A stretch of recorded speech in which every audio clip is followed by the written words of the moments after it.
All right, let's talk about a huge challenge in cybersecurity, one that I know keeps a lot of people up at night. How do you secure software after it's already out there, running live in production? I mean, you've invested in all the right tools, you've scanned everything, and yet somehow critical vulnerabilities keep popping up. So what gives? So here's what we're going to break down. First, we'll dig into what we call the production security gap. Then, we'll look at a really cool solution using digital twin technology. We'll peek under the hood to see how it works, explore how it automates compliance and fixes, and finally, we'll talk about what it really means to secure what's live. Okay, first up, let's get to the heart of the problem, this production security gap. This is the million-dollar question, isn't it?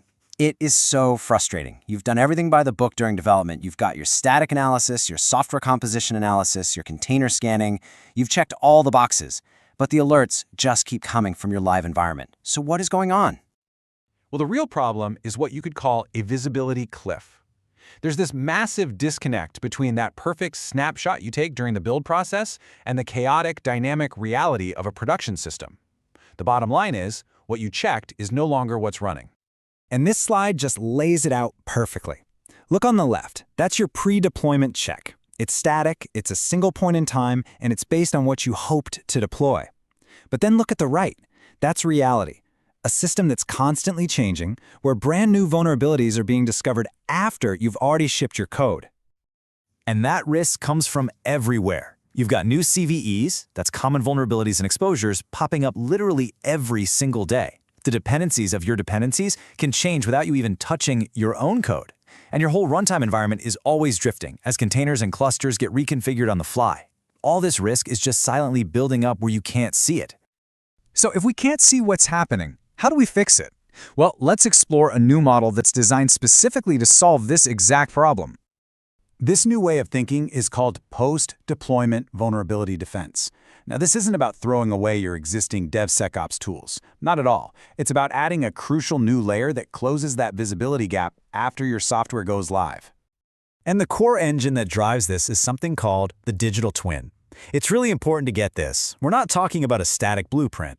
Think of it as a living, breathing, constantly updated virtual model of your entire live system, from your apps and containers all the way down to every single open source package and its specific version. I absolutely love this analogy. You know, an air traffic control system doesn't rely on flight plans that were filed hours ago, right? Of course not. It has a live, real-time radar showing every single plane in the sky. That is exactly what a digital twin does for your software. It shows you what's running right this second. And because it gives you that real-time context, it completely changes the security game. You move away from these periodic scans that generate a ton of noise, and you move toward a continuous, low-friction operational control. The alerts you get are super precise because they're tied to specific applications in specific live environments. So that's the what. But how does this digital twin actually get built and, more importantly, stay up to date? Let's pop the hood and get into the mechanics.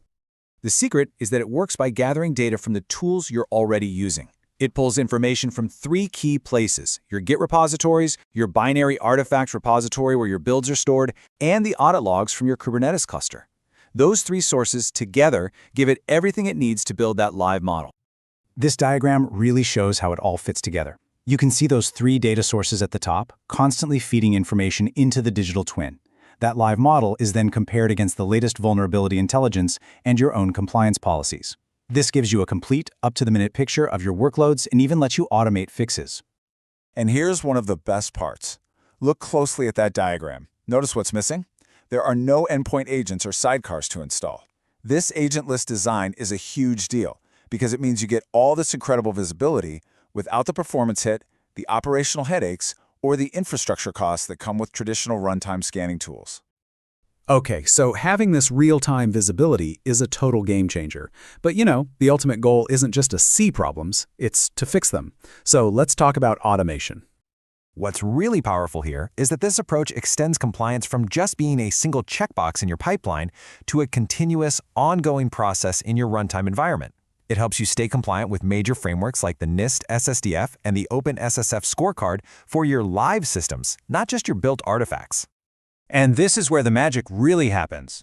When a new vulnerability is discovered in a component that's running live, the digital twin knows exactly which source repository and which file that component came from.